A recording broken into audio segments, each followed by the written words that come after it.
Hello viewers, welcome back to my channel. আপনারা দেখছেন বনানীর স্বপ্ননীড়। খুবই সহজ পদ্ধতিতে পটল চিংড়ি বানিয়েছি আজ। তার জন্য নুন হলুদ মাখানো চিংড়ি মাছগুলো প্রথমে ভেজে তুলে নেব। এটা যেমন সহজে তেমনি খুবই হালকাভাবে রান্না করা হয়েছে। এই সবার জন্যই এটা উপযোগী। মাছগুলো ভেজে তুলে নিয়ে এরপর পটলগুলো ভেজে তুলে নেব। এরপর কড়াইতে গোটা জিরে, তেজপাতা আর গোটা গরম মশলা ফোড়ন দিয়ে দিয়েছি কিছুটা কুচনো পেঁয়াজ।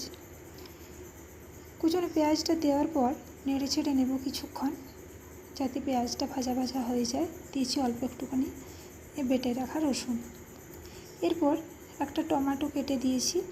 টমেটোটা কেটে দেওয়ার পর দিয়েছি স্বাদ মতো নুন, অল্প একটু হলুদ গুঁড়ো, অল্প জল দিয়ে কিছুক্ষণ কষে নেওয়ার পর হাফ চামচ জিরে গুঁড়ো, হাফ চামচ ধনে গুঁড়ো আর 1 চামচ আদা বাটা একসাথে মিশিয়ে আমি দিয়েছি অল্প একটুখানি চিনি।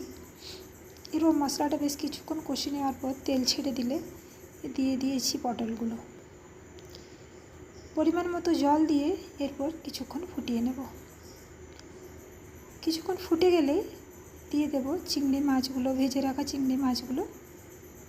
এরপর পরিমাণ মতো গ্রেভি রেখে গ্যাসটা অফ করে দেব। আমার রান্নার রেসিপিগুলো যদি আপনাদের ভালো লেগে থাকে তাহলে অবশ্যই জানাবেন কেমন হয়েছে। আর হ্যাঁ, একটা লাইক বা শেয়ার করতে ভুলবেন না। ধন্যবাদ।